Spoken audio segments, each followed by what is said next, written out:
A very good afternoon, everybody. Lovely to see so many people interested in segment routing. My name is Peter. I am currently with the Learn with Cisco organization and the instructor team, but myself, I'm very much a routing person, so you might have seen some of the articles out there on Cisco support community website. What I love to tinker with all things routing, and this goes very much hand in hand with what I love to do, play with, even dream of. So one of the very nice things that I consider. Before I dive into the topic, let me ask you, who of you has so far implemented or worked with MPLS? Hands up, please. A lot of you. So lots of the basics that I will be covering here are already known to you, so please bear with me as I go through them. How many of you have implemented segment routing? A few. Okay, people, since this is segment routing in a nutshell, to set the expectations, this is primarily for that audience who wants to understand what it does in principle. You probably know more than me about the technology, but to set the expectations, I'm trying to explain the ideas behind it and what makes it work. It's not going to be going into deep applications like traffic engineering, flex algos, and similar, but I want everybody to walk away from here knowing where we started and what the whole segment routing hype is all about. A few housekeeping things. Please do join the WebEx space for this session. I might not have the chance to be showing examples of working configurations, but I will share them in the WebEx room. And this thing, both MPLS-based segment routing and IP version 6, can be tested in CML. So it's easy to play with it. I can share those configurations with you later in that space, so that you are okay with it. Second thing I want to point out is that this session comes with C credits. So if you are certified and look into ways to recertify, you're getting 2 points for this. And you don't need to do anything. It's just enough to attend this session and make sure that you are scanned. And you will get those C credits after Cisco Live automatically. All right. So that I can start talking about segment routing, I would like to do a step back and look at the motivation. And in fact, I'm going to talk about motivation as we knew it from MPLS. So let's assume that I have this simple network.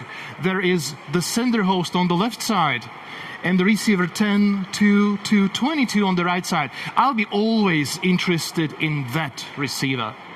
And I'm just trying to get the packets to it. So what those routers need, they need classic routing tables. And in those classic routing tables, we will be having the information about the destination network and the next hop. And obviously, each of these routers has to have its own independent routing table, pointing in the proper direction and pointing out to the next hop. And the C will obviously have the routing table as well, and so will router D. Just the one difference there is that for D, that network is already directly connected, and so there is no specific next hop because it's the host itself when I'm interested for a specific host in that specific network. Now, we all been taught that once a packet comes from computer on the left side, every router has to go line by line in these routing tables, do this binary AND between the mask and the destination IP, compute some network address and compare it to the network address in that line of the routing table. And we've been all taught that this is a computationally intense process. If it was implemented like this, it truly would. So what the routers can do to help each other to make this work simpler? Well, we're looking all the time on those 4 routers on the same destination network. But the destination network made it to a different line or different row number, if you will, in the table. So let's say on router B, that same network is on row number 74. On router C, the same network is in row 21. And finally on router D, it's at row number 58. Because of random chance, the way the router was learning these addresses, and also based on what other networks might be there. But here's an idea. What if router B, and pardon, I just clicked a bad button. This is my bad for not taking a clicker. What if router B were to somehow tell the router A that, hey, if you want to make my life a little easier when sending packets to this network, what about labeling them somehow with this line number 74? Because then I can jump right to that line and use whatever the line says instead of doing this ending comparing till I find the matching network. Yeah, and also the same thing can be done from router C. Now, C can tell everyone, essentially, if you want to get those packets through me, and you want to make my life easier, well, for that specific destination, that destination is at line 21 with my routing table. So if you label those packets with 21, you're helping me to find the row quickly and use it quickly. And the same can be done by router D. Now, if you think about what's going to happen when there is truly a packet coming to router B, assuming that router A was listening and put that label there, then B knows that whatever comes with 74, that's how we set it up, points to the destination network 10220 on the right side. And B also knows that its own next hop has the same network under line 21. So all it needs is essentially swap the labels on top of that packet and let it go. Whatever happens at C is no longer B's business. But on C, of course, C knows that under incoming 21, it understands the destination network on the right. Its own next hop, which happens to be D, knows the same destination under label 58. So even C can swap the labels like this, not really looking anymore at the IP sources and destinations, and send it to D. And what D is going to do, well, since the packet came labeled, we'll be looking in these label forwarding tables, or to you MPLS people, LFIBs, label forwarding information bases. But since the progress of this packet is no longer in a labeled part of the network, we just need to strip the label and treat the packet as ordinary packet through the routing table. But this is what MPLS essentially does. And if there was somebody to tell me, yeah, but we don't really use routing tables like these true tables, row, you use something like tree-based structures or even those TCAMs in hardware-based switches, just see these label numbers as sort of indexes, numberings of the networks as you learn them and put them into your forwarding databases. What also happens here is that the router A just needs to know that when it gets the packet truly from the computer on the left, it still needs to handle it through a normal routing table because the packet came unlabeled. But the routing table will be slightly extended with ability to point not just to a next hop, but also with the information of sticking the label on top of it. On Cisco-based routers, we do it in the Ceph output chain, the FIB, as we call it. Now, there's one thing that might get a little simplified here. Those of you who know MPLS know that the label doesn't really survive all the way till the final router. Usually because that operation of untagging it is useless for router D, that could have happened already on the router C, and that's really what's happening here. So, but just for looking at what's happening with the packets here, is this. A will receive the packet from the computer on the left. It finds the destination is there on the right. The next hop is B, and B told us that it knows the network under label 74. So it sends it to B. B no longer looks at the packet, but it sees the labels, and in the table that it has prepared beforehand, it says, well, it comes with 74, flip it with 21, and send it further to C. So that's what happens. We exchange the label to 21, send it to C. C, based on these tables, will replace the label from 21 to 58, let it go, and let the D handle whatever came in, and D goes, 58. there's no progress here to another labeled thing, so I'm just going to strip the label away and send it further unlabeled and handled by the routing table. What in reality happens here that this phony operation of unlabeling on the last router can be postponed, and we can tell router C to do it for us, so that router D doesn't do two operations, unlabeling and routing, but simply routing. And this is what we fancily call PHP, or penultimate hop popping. We remove typically the labels on the next to last hop in the MPLS. Let me now move a little forward.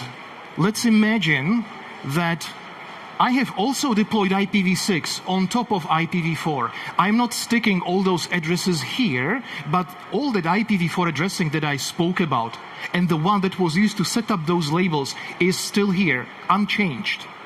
Now the question is, what would happen if I somehow forced the first router here, router A, to take an IPv6 packet that also belongs to the router on computer on the right, but put on the same label as before, 74 label?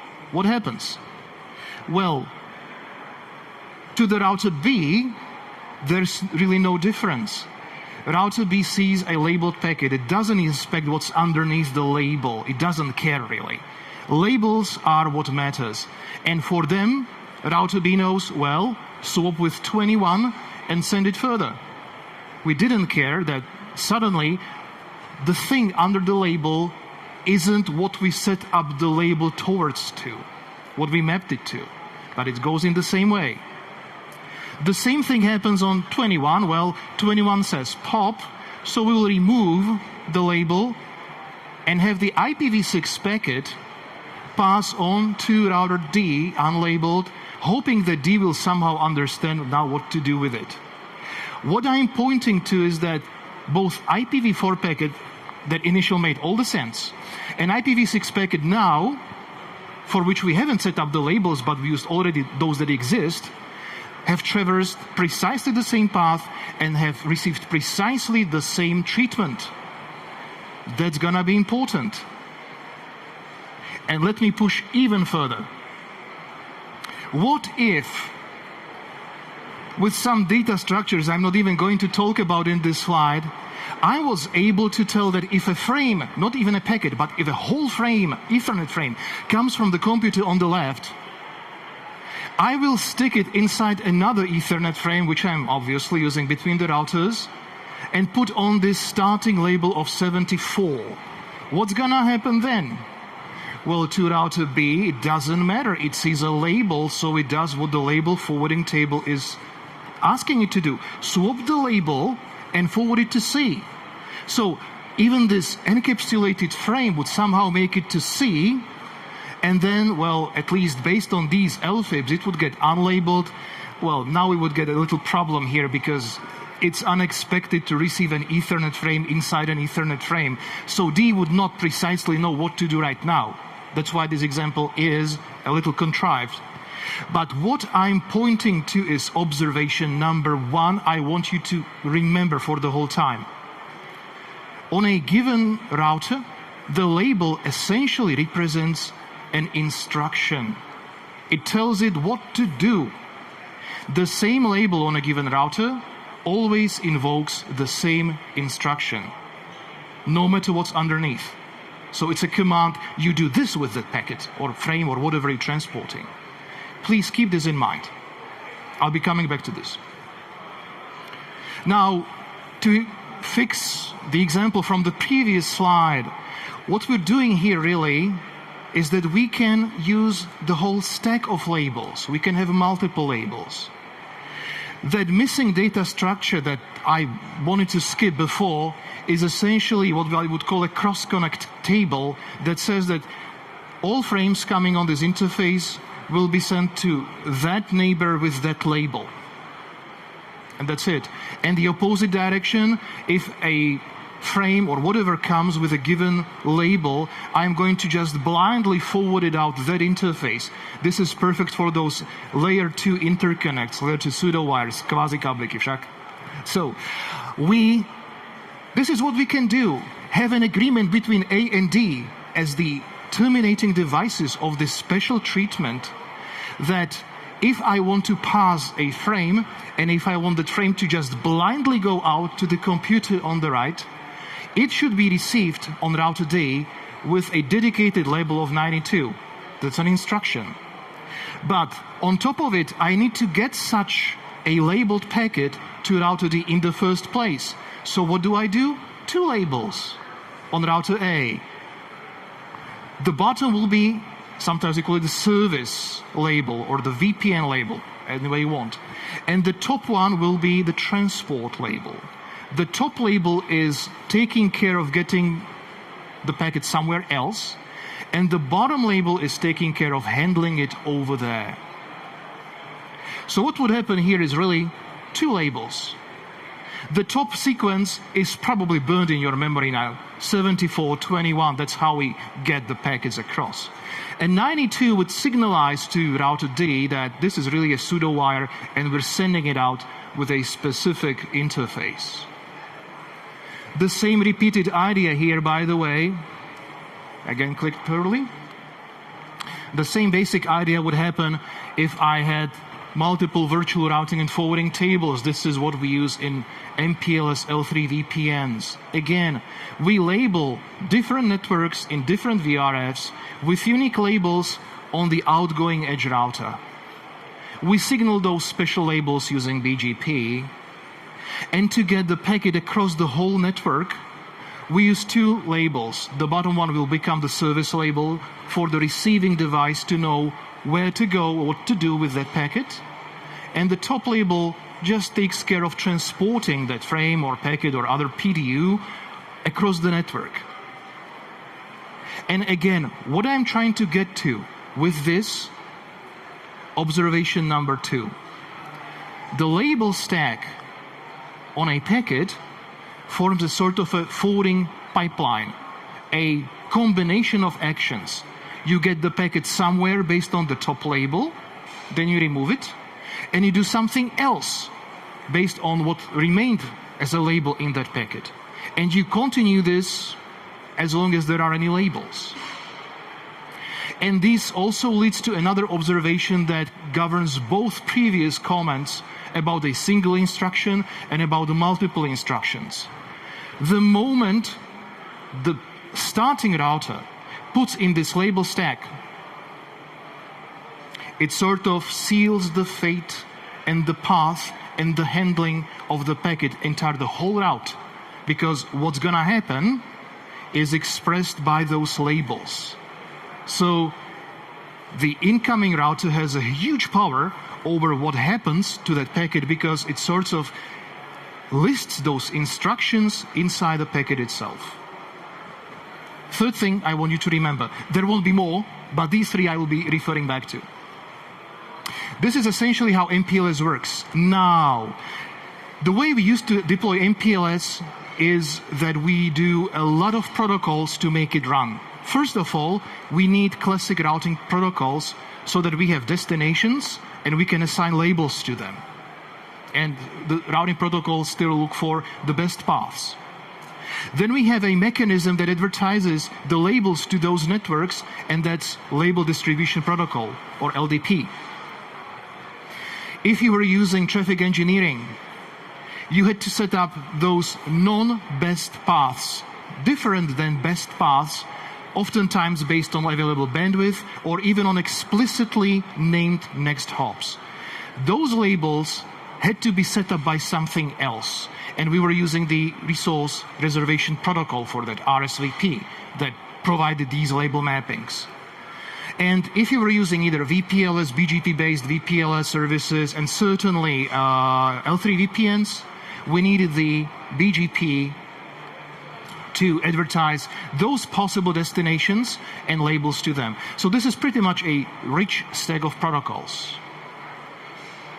Now, the label stacks, as we were used to them in MPLS networks, were relatively shallow, seldom deeper than 3 labels. Typically, you would see those 2 as I had in my examples, the transport label and the service label. If you were using what we called fast reroute tunnels, and indeed, a protected link or a protected node failed, then you would temporarily reroute it, which would receive a helping reroute tunnel label just to bypass the broken part and then continue the way it was supposed to. That's where you would see 3 labels. 4 labels was already a curiosity, typically seen if you're using what we called entropy labels to provide better load balancing, but really not too shallow. Sorry, not too deep, mostly shallow. And the label stacking implied a sort of a hierarchy. So this is just a transport, right? Even just, right? But it's just to get it from A to B. And here, it's now VRF operation or transconnect operation with a pseudo wire or something. It implied not just a sequence of operations, but a sort of a hierarchy. So what can we do differently? Remember that, those 3 observations. Label is an instruction. In MPLS, it's local. Every router assigns different operation to those labels. Second, the stack of labels represents a pipeline or an action plan. I don't want to call it a program, but that's what I'm going to. It's a sort of a program, what to do with that packet. And 3, the starting router determines what happens by putting those labels into that packet. So what if we could first standardize the meaning of some of these labels so that to the whole network, they mean the same thing. So that the moment any router looks at it, they know, oh, this goes to that device. And why? Because then I can advertise that operation alongside the reachable networks, and I don't need LDP. Second, stop treating the label stack as something that has lower level operations and higher level operations, sort of a hierarchy, and make them equal. First you get to this segment of the path, then you get to that segment of the path, then you get to that segment of the path, and when you splice them together, you made it a whole walk in the network. That's the second thing. And finally, how about reviving the old idea of source routing that we used to have with old IPv4, even IPv6, but it was considered dangerous. So what I'm trying to get to here, let's consider this network. What if those names of the routers here were truly unique operations and everybody understood that? So what if I want to get to router F there? What if I had a way to say, this is a label that says, go to F simply by the shortest path. And so that would truly happen. A sends it to B, B sends it to C on the shortest path to F.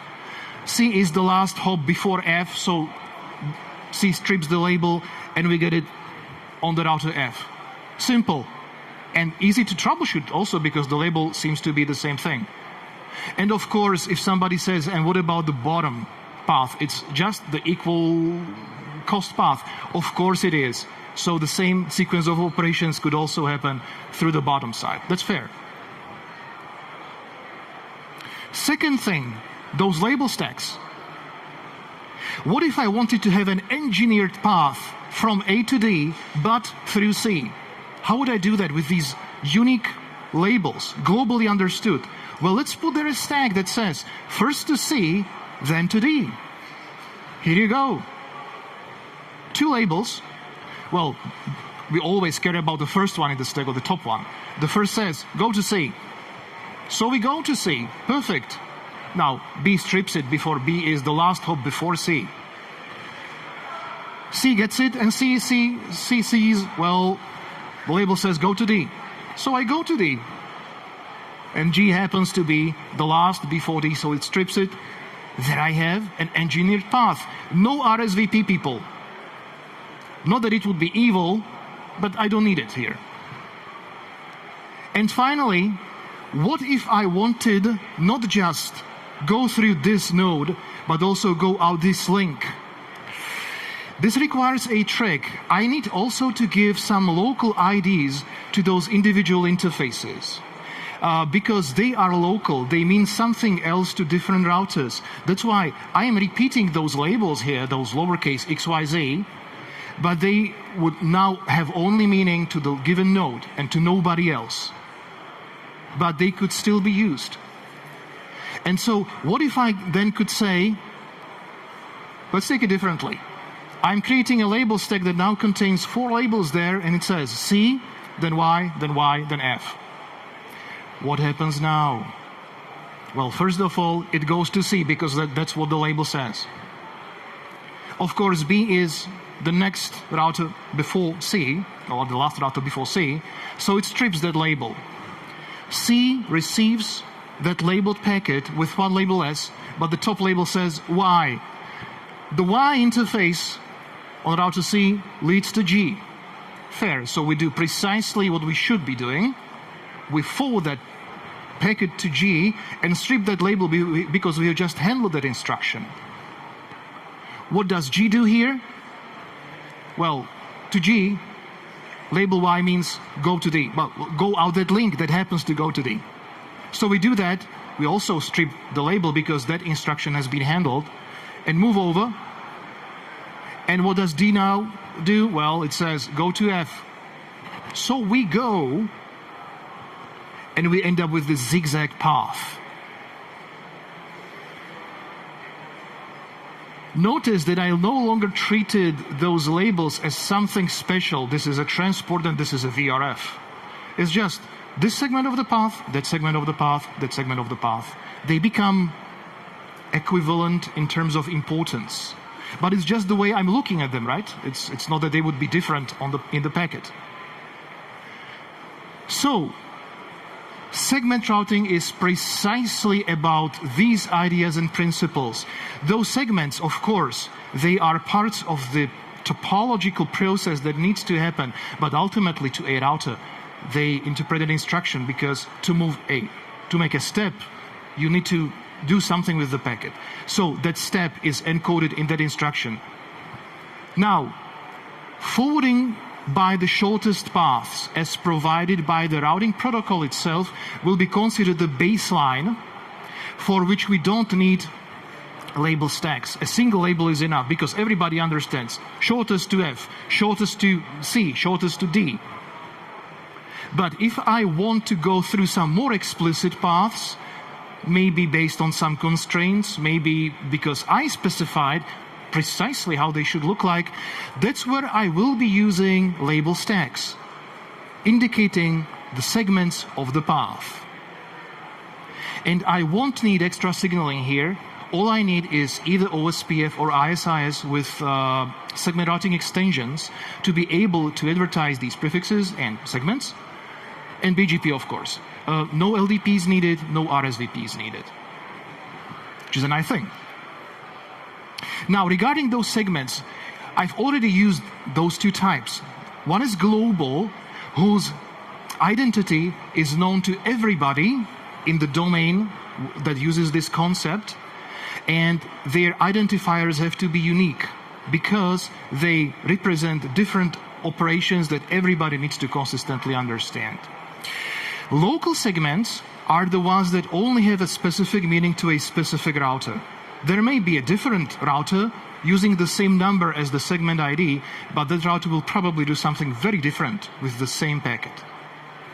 It's important to know that because we are advertising this information in link state protocols, even other routers will know my local IDs. So it's not about me not telling, and local is not local because I won't tell anyone, but others know that that ID doesn't represent a globally understood operation. They first need to get the packet to me before they can invoke that function on me. That's the important thing to handle here.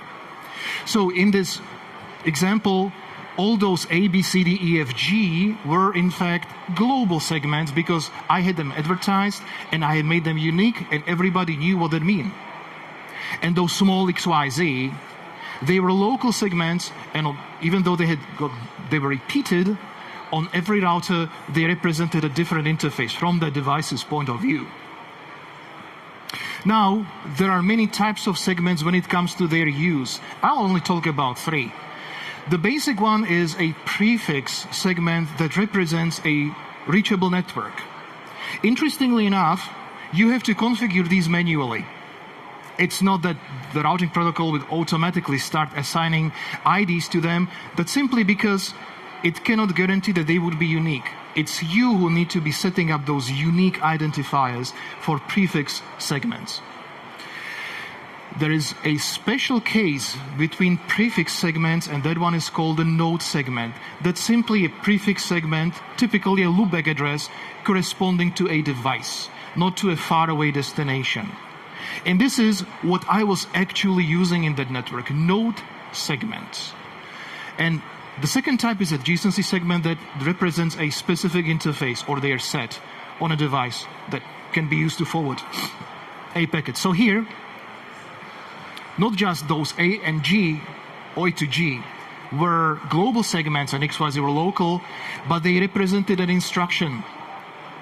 Those big ones, A, B, C, D, F, G, said, get to that node. And that was a universally understood instruction. And through which path? Well, whatever the routing protocol says, use that. Local segments, local adjacency segments were about the instruction, use that interface.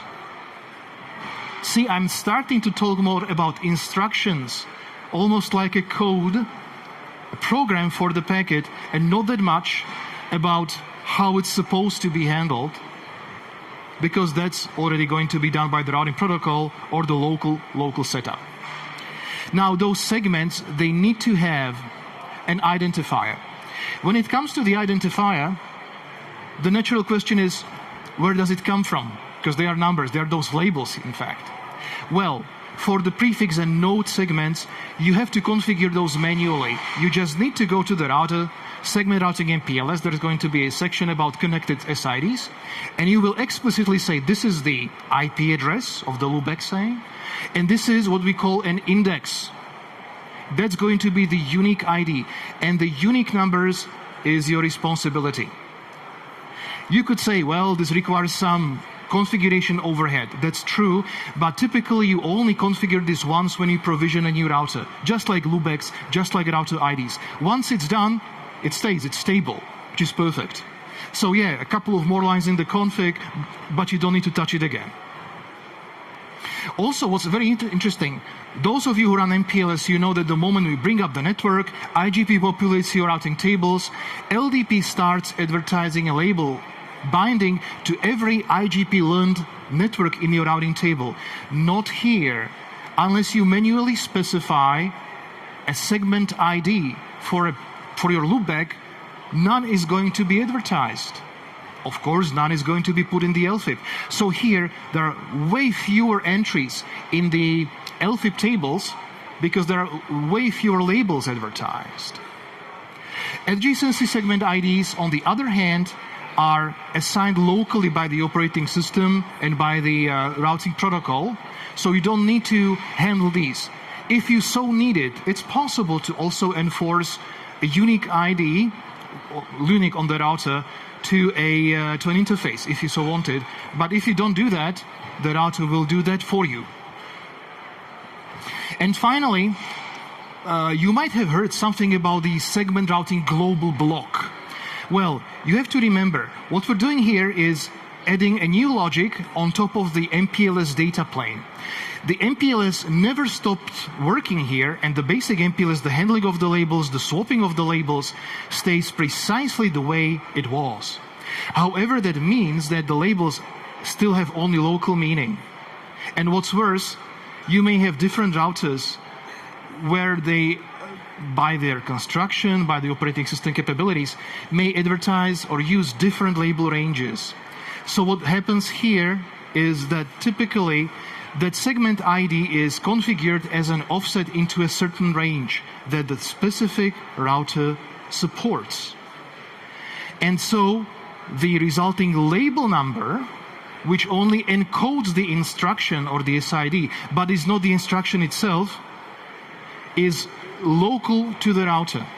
We always look at how far, what's the offset of it from a defined range.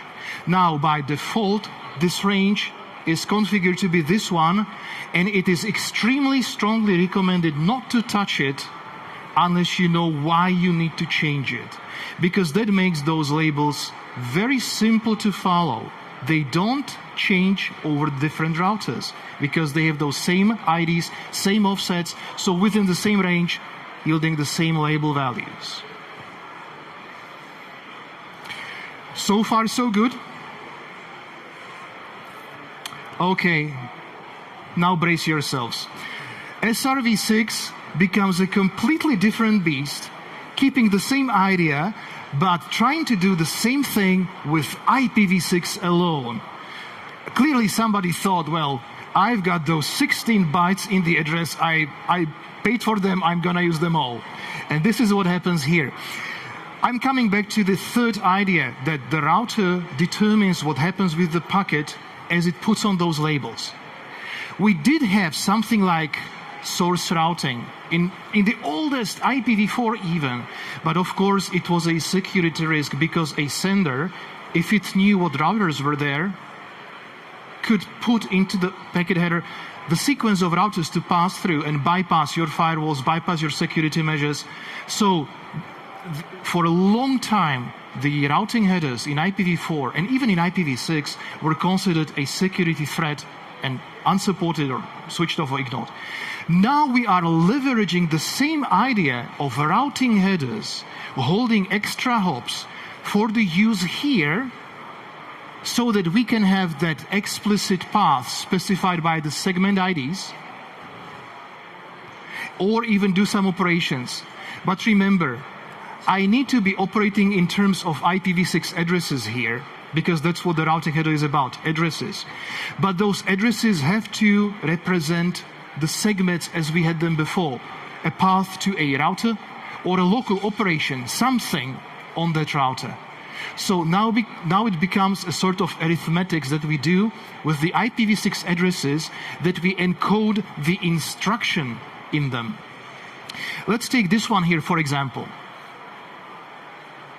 It starts with a prefix that you in the network have decided to use as the prefix for SRv6 operations on the router. And this address will be, let's say, shared among all your routers for SRv6, to make it simple.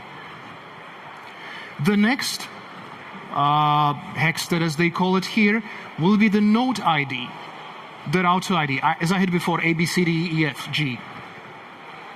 And what comes after this is some sort of an instruction for that router that will advertise the first 8 bytes, right? So let's take this slowly. We assume that the router will be advertising, and I'm again clicking the stupid button here. Let's assume that the router, let's say router 1 here, will be advertising the prefix 2001 DB8 FFFF1. This prefix, which will become routable because it's in the routing tables, it's in the routing protocol, is the node ID. Now I know that it exists. I know how to go to it. That fulfills the definition of a node ID segment. And what is in this fake host part becomes some sort of an instruction for the router once it gets that packet and looks in the rest or the remaining 8 bytes of the packet. If there is nothing, all zeros, then it's just the node segment, nothing more, right? If there's something beyond that, then it's an instruction for the router, and it's the local adjacency segment, whose meaning is local just to that router alone. Now, this is just one address, just one segment, nothing more. So what if I had those multiple segments as I had before with multiple labels? That's where I need the routing header, the extra segment routing header that will now come into the packet. So what's going to happen? Let's say that I will have the scenario as I had before. I just, for better readability, stopped using A, B, C, D, E, F, G and just labeled them in sequence 1, 2, 3, 4 up to 7. And I want to go from 1 to 4, what the packet would need to look like. So IP comes into router 1. Now, I set it, I want the packet go first to router 3 and from there to router 4. So I'll create a classic IPv6 header. The router R1, I'm the sender, and the nearest hop on this engineered path is router 3. So just watch the number behind the FFFF. That's the easiest way to read this. Watch the number behind FFFF. So from outside, the packet is for router 3. In addition, an extension header comes in, the segment routing header, that contains 2 segments. Watch out, they are in reverse order, from the last segment till the first one. The bottom one is the copy of the current one that I'm just now handling. I'm going to router 3. And then I said, then go to router 4. And plus, there is an indication in that header that says segments remaining, that actually points to the segments that needs to be processed yet. Here it's marked with a star sign. So this packet says, go to 3 and there something happens. Router 2 doesn't understand, doesn't care, so it goes and just routes the packet normally. On router 3, because it has become the destination of that packet, it's going to look into this segment routing header. Now it sees that the operation that was active, the instruction, is complete because it received it. It's here. It's what it was supposed to do. So it's going to use the next segment and copy it into the destination address, rewriting the destination of the packet, and send it. And so this is how the packet will leave the router 3, and now based on that destination, it goes to router 4, and because there is some F004, something local happens with that packet. It can get pretty crazy if you have more hops here, because if I had that zigzag path, you remember, 1 to 3 to 4 to 6, obviously you would need to have a segment routing header that contains multiple entries to 3, to 7, to 4. Actually, there should be 5, sorry. I have a typo there. What would happen is just the repeat of this process. Again, going to the next router in sequence, the router looking into the segment routing header, finding out that that part has been done, so taking the next segment in sequence, putting it into the destination IP, moving it forward, and when the packet arrives, then something else happens, the process repeats.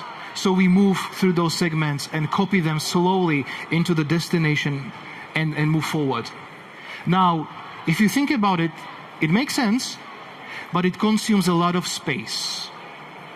And we have a way to make this described in a more compact way. So let me see if I can stuff it into the remaining 3 minutes. Here come the compressed segment IDs. We will make a couple of assumptions. First of all, we will shorten the prefix because we don't want to be using so many bytes. So let's make it just 4 bytes long. FC00 ABCD. That's going to be my new prefix for these SRV operations. The very next hex stat there will be the identifier of the node, but you will see that it's actually an identifier of the next instruction to execute.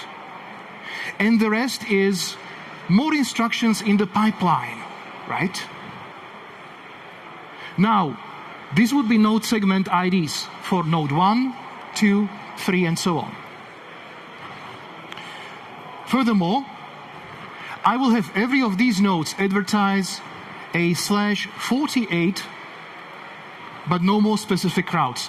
So these nodes in this syntax would advertise these prefixes. Notice that those prefixes are the node prefixes for the routers, and if there is anything more, we will handle that device, handle it, but we won't advertise any longer prefix. So whatever starts with this gets attracted to that node, and we leave that node do whatever is necessary.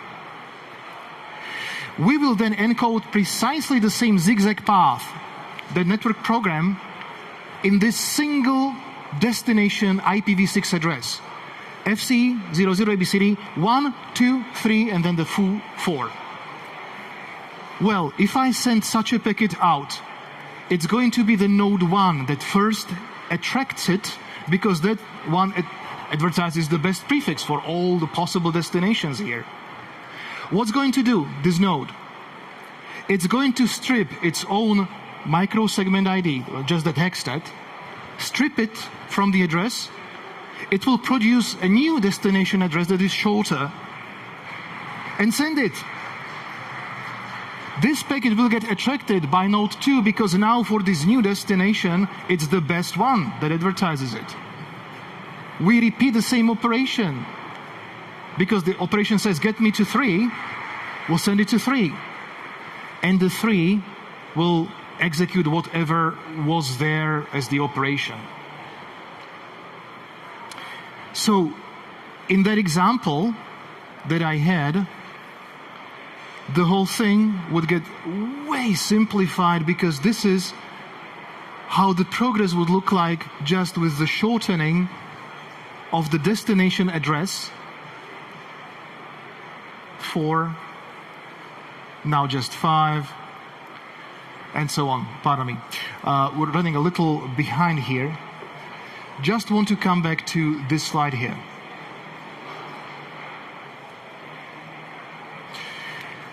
This is what we really do here, that we compress all the instructions whose complete ID shares the same starting prefix, and then those IDs are expressed by 2 bytes, just writing them short, knowing that the next instruction will start with the very same prefix and with the rest going to be processed over there.